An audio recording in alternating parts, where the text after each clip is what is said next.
PM Narendra Modi का downfall start हो चुका है। इन्होंने अपनी स्पीचेस से, अपने माइंडसेट से, अपनी पॉलिसी से पाकिस्तान से नफरत जो है ना इंडियन पब्लिक में भरी है।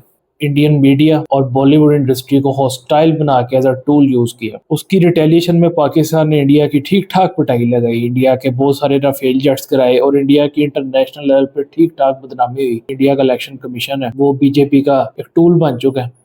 हेलो व्यूअर्स, हमारे चैनल और फर्स्ट को देखने का, लाइक करने का, सब्सक्राइब करने का शुक्रिया।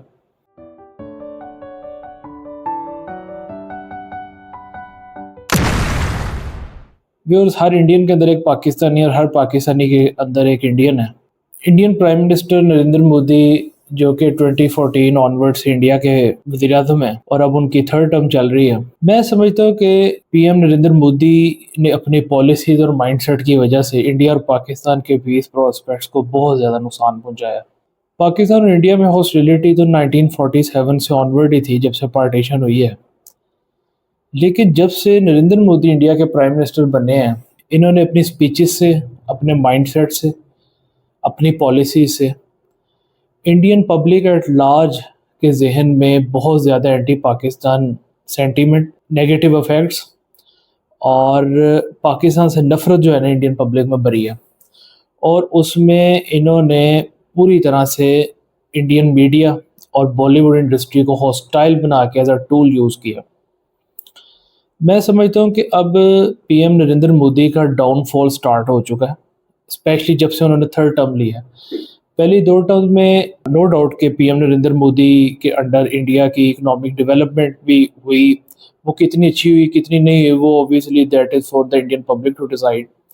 उसी तरह इंडिया का जो एक ग्लोबल क्लाउड है वो भी डेवलप हुआ और इंडिया के फॉरेन रिलेशन भी अच्छे थे।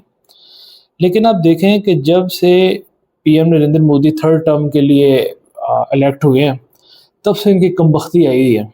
एक साइड से तो रिसेंटली आपको पता है अभी जो ऑपरेशन सिंदूर, जो कि इंडिया का एक फॉल्स फ्लैग ऑपरेशन था, उसकी रिटेलिएशन में पाकिस्तान ने इंडिया की ठीक ठाक पिटाई लगाई, इंडिया के बहुत सारे राफेल जेट्स कराए और इंडिया की इंटरनेशनल लेवल पे ठीक ठाक बदनामी हुई। और इसको यूएस प्रेसिडेंट डोनाल्ड ट्रंप ने भी इंडोर्स किया है कि जो सीज़ फायर की रिक्वेस्ट थी वो इंडिया से इनिशिएट हुई थी।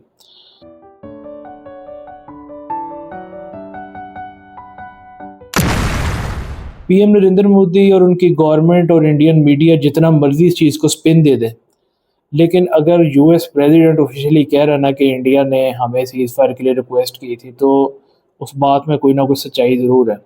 कहते हैं जहाँ से धुआं उठता है वहाँ कुछ ना कुछ तो होता है। उसी तरह अब आप देखें कि जो यूएस प्रेसिडेंट डोनाल्ड ट्रंप है, मेरे व्यू में वो भी अब इंडिया से आंखें मोड़ रहे हैं या फिर उनको ये नरेंद्र मोदी से कोई प्रॉब्लम है। तो व्यूअर्स, मैं समझता हूँ कि नरेंद्र मोदी का डाउनफॉल जो है वो स्टार्ट हो गया है और अब सही टाइम है नरेंद्र मोदी के लिए रिज़ाइन करके तो अपनी बाकी लाइफ रेस्ट में गुजारें। नरेंद्र मोदी ने जो लेगेसी देखनी थी या जो अपना फेम और हाइज देखने थे वो मेरे व्यू में देख लिए हुए हैं। ये जो उनकी थर्ड टर्म है नरेंद्र मोदी की, अगर इन्होंने ये पूरी कर ली तो आप देखिएगा कि at the end of his term उनकी जो पॉपुलैरिटी 2014 में अगर इधर थी वो इधर आ जाएगी, बिल्कुल डाउनफॉल की तरफ ये प्राइम मिनिस्टर इंडिया का जा रहा है। और उसमें कई फैक्टर्स मैंने आपको बताए हैं। एक तो जो पाकिस्तान की तरफ से जो इंडिया को पिटाई लगी जंग में, दूसरा यूएस प्रेसिडेंट डोनाल्ड ट्रंप जो कि 2028 तक ऑफिस ऑक्यूपाई करेंगे, वो भी मोदी को डिसलाइक करते हैं और अब ये काफ़ी हद तक चीज़ जो है क्लियर हो गई है। तो आप देखें कि Indian prime minister Narendra Modi किस तरह यूएस गवर्नमेंट से टक्कर लेकर या यूएस गवर्नमेंट को आंखें दिखाकर अपने 4 साल निकालेंगे। ऑलरेडी इंडिया की एक्सपोर्ट्स हिट हो रही हैं, इंडिया की इकॉनमी सफ़र कर रही है यूएस ट्रेड टैरिफ्स की वजह से एंड ऑल दैट। और अब इंडिया के अंदर जो एक बिहार के इलेक्शन होने वाले हैं और रिगिंग के भी इल्ज़ाम लग रहे हैं इलेक्शन कमीशन पे इंडियन, और जो इंडिया की अपोजिशन पार्टीज़ हैं वो तो अब कह रही हैं कि जो इंडिया का इलेक्शन कमीशन है वो बीजेपी का एक टूल बन चुका है। तो आप देखेंगे कि with the passage of time Narendra Modi जो हैं ये अब डाउनफॉल की तरफ ही जाएंगे। तो मेरे व्यू में नरेंद्र मोदी के लिए बेस्ट है कि वो रिज़ाइन करके अपनी जो बाकी लाइफ है वो अपने गांव वगैरह जाके गुजारें। ये with each passing day in his office as PM, इनकी फेम, इनका क्लाउड, इनकी रीच आप देखेंगे दिन ब दिन डाउन जाएगी।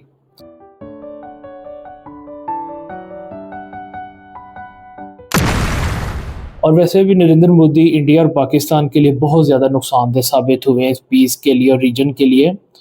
और आप देखें कि PM Narendra Modi has lost everything. Bangladesh में इनका क्लाउड ख़त्म हो गया। चाइना जो है वो इंडिया से कई बार लड़ चुका है पीएम नरेंद्र मोदी के टेन्योर में। यूएसए भी नरेंद्र मोदी से नाराज़ है। तो इंडिया का जो एक ख्वाब था ना कि वो रीजन का लीडर बनेगा और चाइना से भी ऊपर जाएगा और पाकिस्तान को पकड़ लेगा या यूएस को अपना जिसे कहते हैं बेस्ट फ्रेंड बना के रखेगा, वो सारे एम्बिशंस जो इंडिया के क्रैश हो गए हैं। और all credit goes to PM Modi. तो viewers, in my view it is right time for PM Modi to resign and go back to his home and return to tea selling or farming, whatever he does best. तो उम्मीद करता हूँ आपको video पसंद आई होगी। अपने comment से ज़रूर शेयर कीजिएगा हमारे साथ। Thank you very much.